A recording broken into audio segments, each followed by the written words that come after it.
So there was a moment of time a few years ago, back in 2016, where the cheapest iPhone was actually the best iPhone that Apple was actually making.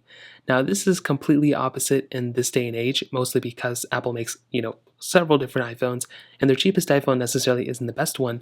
But with the first generation iPhone SE, this one that started off this very interesting journey of the SE lineup, Apple actually ended up making probably their best iPhone, and they learned from this, and that's why they make their iPhone SEs as they do now, because this iPhone was just so good, it was just so perfect.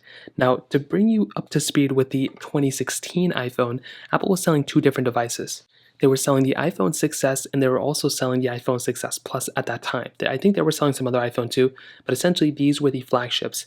Now, internally, this iPhone had the Apple A9 chip inside. It had the 2 gigabytes of RAM, 4K camera on the back, and for the most part, this was a very modern iPhone. It was still very good, and this was succeeding the iPhone 6 design, which kind of succeeded itself. It was the bigger phone, but right before that was the iPhone 5s design.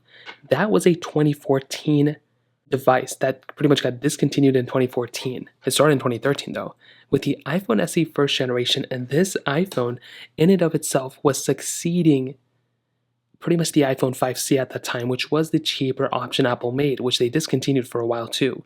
With this iPhone SE, it had the same exact internals as the iPhone 6s. Now that sounds familiar because that's kind of what Apple does right now. However, when you look at the iPhone SE and you look at something like the iPhone 6s, this was Apple's flagship, and this was the budget tier phone. The design of them, obviously this one was a smaller one, but some people prefer this design. This was still a flagship design just from barely 2 years ago. With the current iPhone SEs, it's not quite the case. The iPhone SE 3 does not look like a flagship from 2 or 3 years ago, more like a flagship from 2017. Now, another thing, this phone, in my opinion, was faster than the iPhone 6s. And even now, I'm still getting a better experience from speed, performance, all these other things from my iPhone SE first generation than my iPhone 6s or iPhone 6s Plus.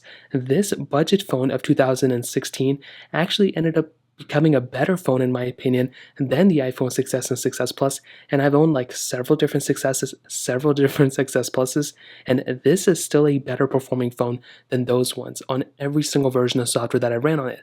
I've also been getting much better battery life on this iPhone too, but even rewinding back in 2016, for this thing being the price that it is a very solid value. And it's very interesting to see how a budget tier phone that Apple made many, many years ago actually ended up becoming a better phone than its flagships that it was kind of competing with. It wasn't really necessarily competing, but I think Apple did such a great job with these devices that they had to remember to pretty much limit them and make sure they don't become better phones than their main flagships.